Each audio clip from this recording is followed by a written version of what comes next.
मालूम नहीं कि हमका कछु सीखने का जरूरत नहीं है, हमका सब आवत है।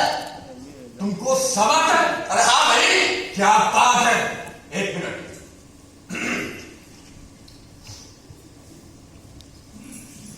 ये पढ़ो। ये क्या है? कोनो कॉन्ट्रैक्ट है का? इसमें पढ़ना क्या है सर? पेन दीजिए, अभी साइन कर देते हैं। नाटक की स्क्रिप्ट है, इसे तुम नीचे बैठकर पढ़ोगे। वाह। स्क्रिप्ट? हाँ, और सुनो, अपनी आवाज ऊंची रखना। ये थिएटर है, तुम्हारा सिनेमा नहीं। पढ़ो।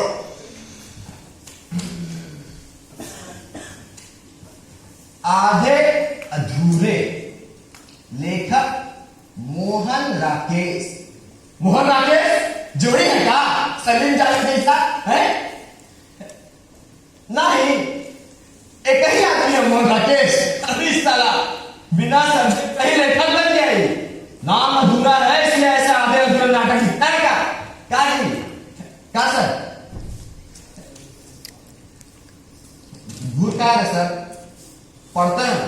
पढ़ो। फिर एक बार, फिर वही शुरुआत। अरे शुरुआत नहीं, शुरुआत। शुरुआत। शुरुआत। शुरू वही तो बोल रहे सर। शुरुआत। तुम सबूत का स बोल रहे हो, मुझे शिरोमणि का श सुनना है। शिरोमणि का सर ना? शिरोमणि नहीं, शिरोमणि। सर आप जो सर बोल रहे हैं सारा निकलेगी ना हमारे मुंह से सर। अच्छा, पर तुम्हें तो सब आता है ना? आगे बढ़ो। मैं नहीं जानता कि आप क्या आशा कर रहे हैं। अरे इट्स नॉट आशा, इट्स आशा। सा नहीं श। दोबारा वही गलती कर रहे हो तुम। इंजीनियर बनने में 4 साल लगते हैं, डॉक्टर बनने में 7 साल, पर अभिनेता वो तो यूं पलक झपकते ही बन जाते हैं लोग। क्यों? चाहे जितनी अभिनय प्रतिभा किसी में हो, वो विकसित प्रशिक्षण से ही होती है। बोलो सर। सर सर सा और शाह का फर्क मालूम नहीं चला मुरारी हीरो बनने। नए आने वाले अभिनेताओं के लिए संवाद अदायगी की एक विशेष पद्धति होती है। सबसे पहले भाषा को शुद्ध बोलना, शब्दों का सही उच्चारण, शब्दों को वजन देकर बोलना, उनका उतार चढ़ाव इत्यादि की तालीम लेनी होती है। पढ़ो आगे। मैं नहीं जानता कि आप क्या आशा कर रहे हैं। अरे आवाज क्यों धीरे हो गई? ये थिएटर है, लाउडर। मैं नहीं जानता कि आप क्या ये क्या हो गया तुम्हें? पसीने क्यों छूट रहे हैं तुम्हारे? तुम्हें तो सब आता है ना, तो पढ़ो। मैं नहीं जानता कि आप क्या। वेश, वेश, मंत्र सप्तक। मंदिर वो क्या होता है सर? मजाक कर रहे हो ना तुम? हाँ, तुम तो कह रहे थे तुम्हें सब कुछ आता है, ये नहीं मालूम? आगे पढ़ो। हमको नहीं आवत सर। हाँ, हमको नहीं आवत सर, हमको कछु नहीं आवत। अरे नहीं आवत। देखो, आओ उठो, आ जाओ, खड़े। मेरा इरादा तुम्हें नीचा दिखाने का बिल्कुल नहीं था। उठो और आंसू पोंछो। यकीन मानो, जो व्यक्ति अपने आप को जन्मजात कलाकार समझ लेता है, उसमें शिथिलता आ जाती है। वो अपनी कमजोरियों पर ध्यान नहीं देता, बस विशेषताओं की ओर देखता रहता है। ना वो खुद की आलोचना सुन सकता है, ना ही खुद करता है। मैं तो बस तुम्हें यह समझाना चाहता था बेटा कि घमंड के चश्मे उतारोगे नहीं तो हर तरफ तुम्हें भ्रम ही दिखाई देगा।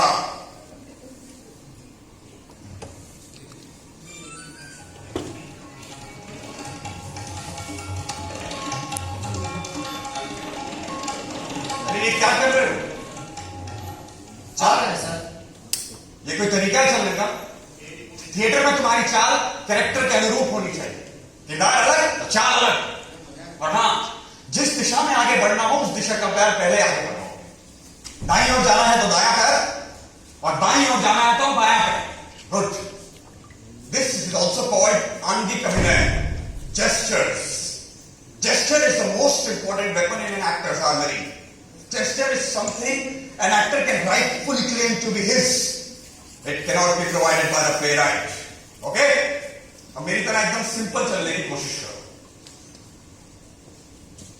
अरे एक बात तो मैं तुम्हें बताना ही भूल गया, थिएटर में आई कांटेक्ट काफी मायने रखता है। आंखों में आंखें डालना सीखो। और अगर तुम्हें अपना डायलॉग ऑडियंस में देना हो तो तुम्हारा आई कांटेक्ट तुम्हारे कट के बराबर हो। समझे? Yes sir. It also means आंगिक अभिनय, as I was telling you, it also means externalization of internal thought and motion.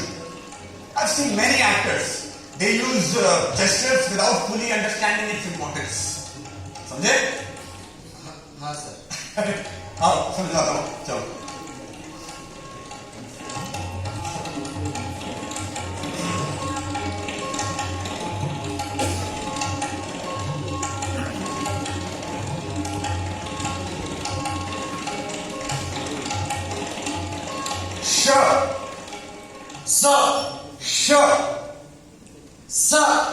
देखो, इसे तालव्य श भी कहते हैं। इसका उच्चारण करते समय तुम्हारी जीभ तालु का स्पर्श करती है। तुम्हारे मुंह से हवा निकलनी चाहिए।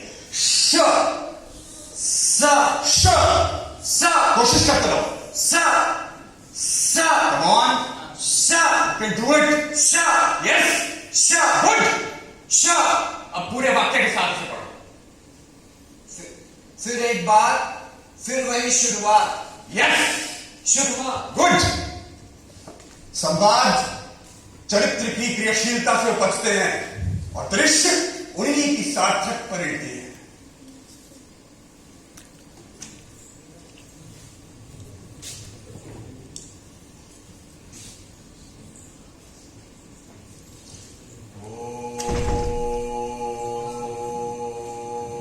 योग अनुभव का विज्ञान है और अनुभव खुद का। योग में इसके लिए बाहर कोई प्रयोगशाला नहीं। कहा जाता है कि अभिनेता का काम योगी के काम से भी ज्यादा कठिन है। अरे इसका मतलब तो यही हुआ ना कि योग की जरूरत योगी से भी ज्यादा अभिनेता को है। अभिनीत चरित्र की सूक्ष्म भावनाएं अभिनेता की देह से मूर्त रूप लेती है। एक अभिनेता में जरूरी है स्टैमिना, स्फूर्ति, वाक शक्ति, भावनात्मक ऊर्जा, उत्साह और वास्तविकता।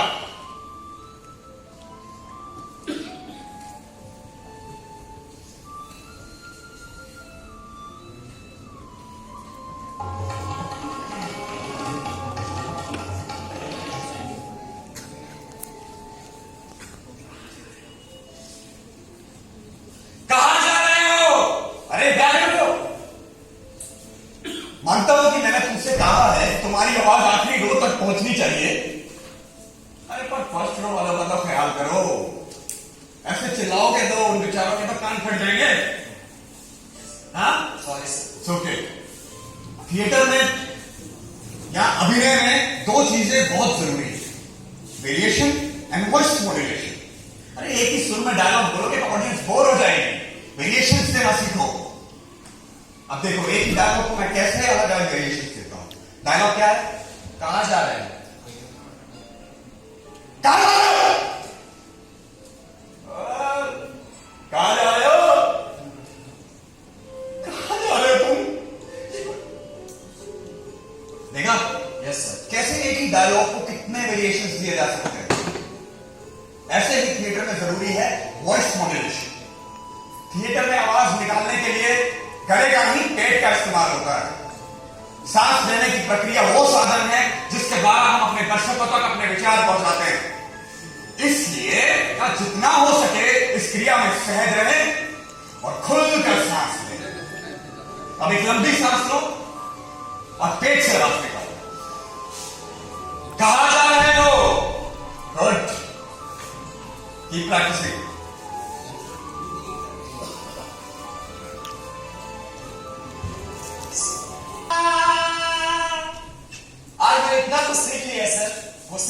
सिर्फ आपके बराबर है। अरे बिल्कुल नहीं, इसका पूरा श्रेय तुम्हारी मेहनत और लगन को जाता है।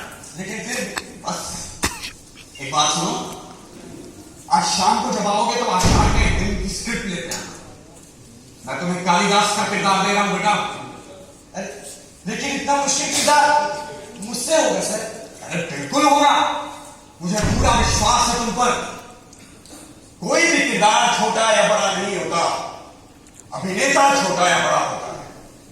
याद रखना, अभिनय जीनियस के लिए नहीं है, वो उन लोगों के लिए है जो कदम दर कदम काम करना चाहते हैं। और तुम्हारी यही बात तुम्हें सबसे जुदा करती है। कितना कुछ सीख लेने के बावजूद भी तुम घमंडी नहीं हुए, आज भी खुद को नौसिखिया कहते हो। यही लवड़िया जारी रखना बरखुरदार, क्योंकि ज्ञान एक विशाल समुद्र की तरह है। इसमें रोज उत्सुक होकर गोते लगाओगे तो रोज एक नया मोती तुम्हारे हाथ लगेगा। लेकिन अगर किनारे बैठे रहे तो रेत और पत्थर ही नसीब होंगे। यस,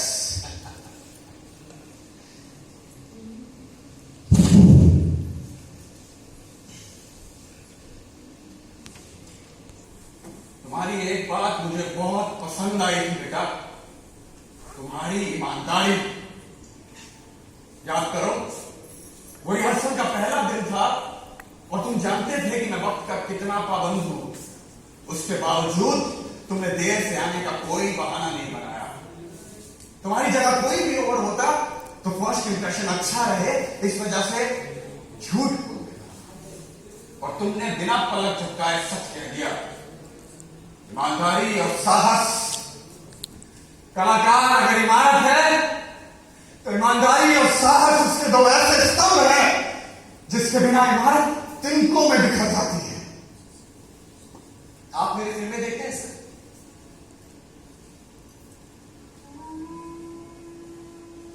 आप अब भी नाराज हैं मुझसे?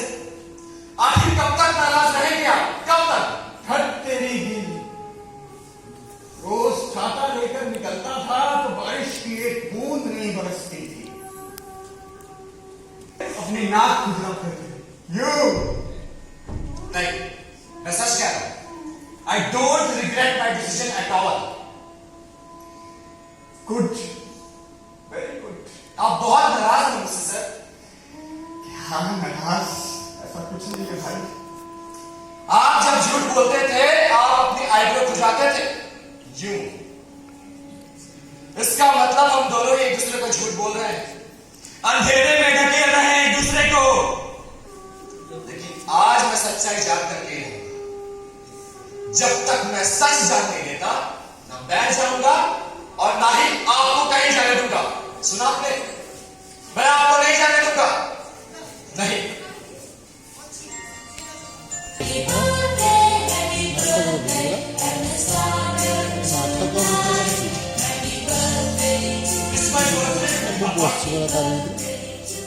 मैं आपको नहीं जाने दूंगा पापा। मुझे बेटा अगले महीने शो है और जो लड़का कालिदास का किरदार कर रहा है वो एकदम नया है। काफी सारी पॉलिशिंग करानी बाकी है अभी। जिस उत्साह से आप अपने नाटकों को पॉलिश करते हैं, काश उतनी उत्साह से आप अपने रिश्तों को पॉलिश कर पाते पापा। आखिर तुम चाहते क्या? बोलो। एक दिन, सिर्फ एक दिन के लिए आप पिता का लिबास पहन लीजिए पापा। एक दिन मुझे तुम्हारी मां ने भी एक बार ऐसी ही जिद की थी। वो हमारी शादी की पहली सालगिरह थी। उसकी जिद की वजह से मैं रिहर्सल पर नहीं गया। हम लोग होटल गए, दोस्तों को बुलाया, धूमधाम से सेलिब्रेट किया। जानते हो सेलिब्रेशन के दौरान मुझे क्या पता चला? गुरुजी के बेटे और बहू की कार एक्सीडेंट में मौत हो चुकी थी विजय। फिर भी गुरुजी रिहर्सल पर मौजूद थे। स्तब्ध हो गया। उनकी दुनिया उजड़ चुकी थी, फिर भी वो रिहर्सल पर मौजूद थे। और मैं शादी की सालगिरह के लिए रिहर्सल पर नहीं गया। बस उस दिन से मैंने ठान लिया मैं अपनी निजी जिंदगी का साया तक नहीं पड़ने दूंगा थिएटर पर। बस। पापा, आपकी निजी जिंदगी का सारा निजी जिंदगी का करता है, उसका क्या पापा? उसका क्या? मुझे तुम समझते क्यों नहीं हो बेटा? अगर मैं आज रिहर्सल पर नहीं गया तो क्या उन बच्चों पर गलत छाप नहीं पड़ेगी? क्या वो गलत सीख नहीं सीखेंगे? यही पाठ वो अपने आने वाली पीढ़ी को पढ़ाएंगे और वो अपने आने वाली पीढ़ी को थिएटर का भविष्य अंधकारमय हो जाएगा। भविष्य? आपको थिएटर की भविष्य की पड़ी है, पर बेटे के वर्तमान की कुछ नहीं पड़ी आपको पापा।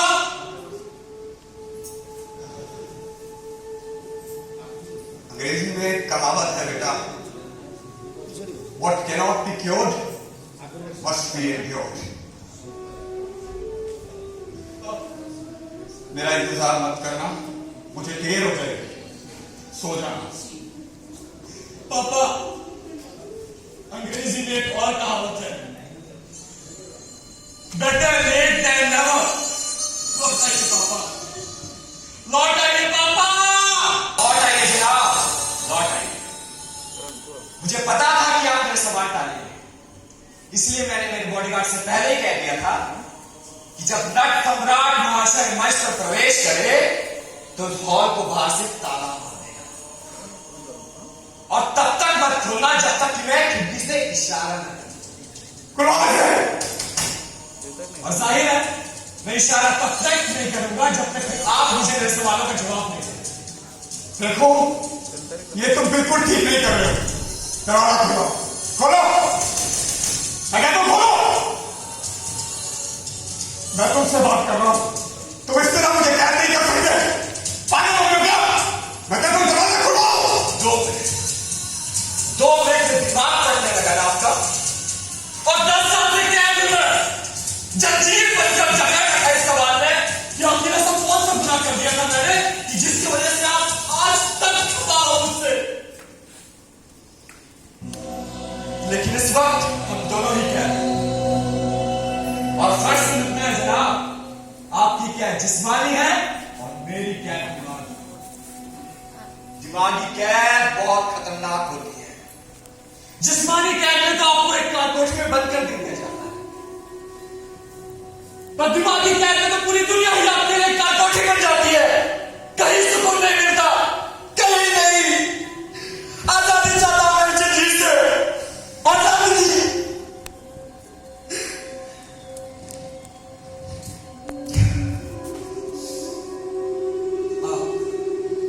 मुझे रिहा कर दीजिए, मैं आपको रिहा कर दूंगा।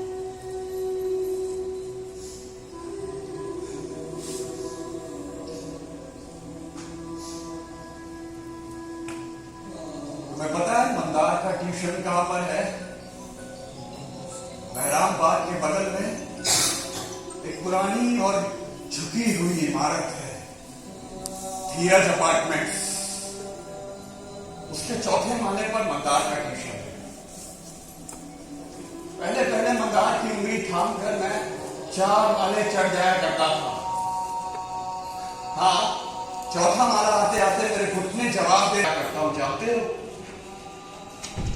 उस सीढ़ी को देखता रहता हूं टकटकी बांध कर एक टक, और सोचता हूं कि जो लोग इस सीढ़ी का इस्तेमाल करते हैं उनके लिए ये सीढ़ी क्या है? सिर्फ एक निर्जीव ढांचा जिस पर पैर रखकर वो अपनी मंजिल तक पहुंच जाते हैं और दोबारा मुड़कर नहीं देखते। No emotional connection at all. तुमने भी थिएटर का इस्तेमाल एक सीढ़ी की तरह किया। हाँ, राजी खुशी नहीं, बिल्डिंग में लिफ्ट नहीं है, इसलिए सीढ़ी का इस्तेमाल। तुमने भी मंजिल तक पहुंचने के लिए थिएटर का इस्तेमाल किया, जिसकी पवित्रता पर पैर रखते वक्त कोई उसके बारे में नहीं सोचता। जहन में होती है तो सिर्फ मंजिल, और एक बार मंजिल मिल जाए तो मुंह मोड़ लिया जाता है सीरीज।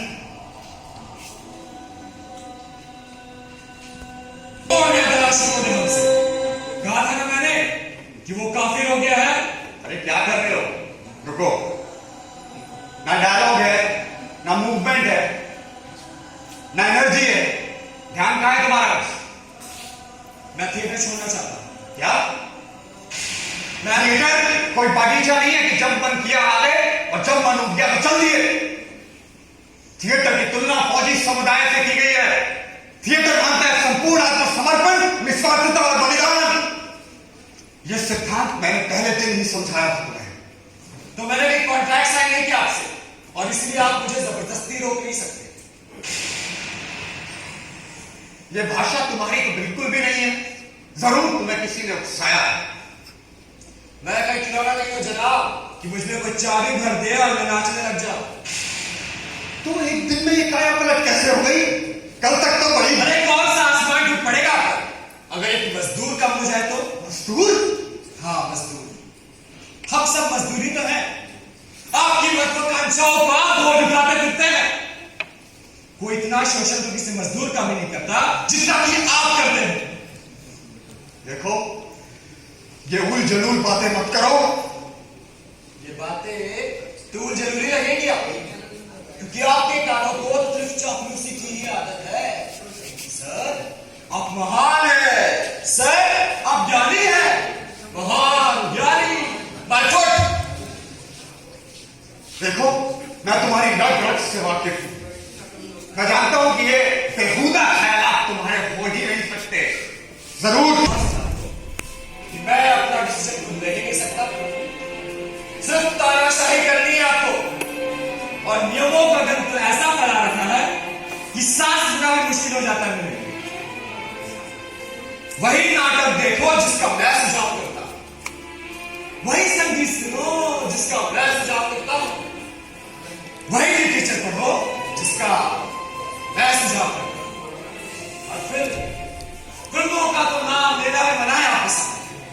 आपकी ये रेडिकुलस एक्सपेक्टेशंस बॉलीवुड इंडस्ट्री से जबरदस्ती नफरत, कठपुतलियां हैं आपकी मनचाही दिशा में अगर हमने कदम नहीं रखा तो आप तुरंत डोर खींचेंगे और धकेलेंगे किसी तरफ हमें। देखो, मैं जानता हूं कि मेरा रवैया कई कबार तुम लोगों को वाहियात लगता है। सच कहूं, मुझे भी कई बार ऐसा लगता है।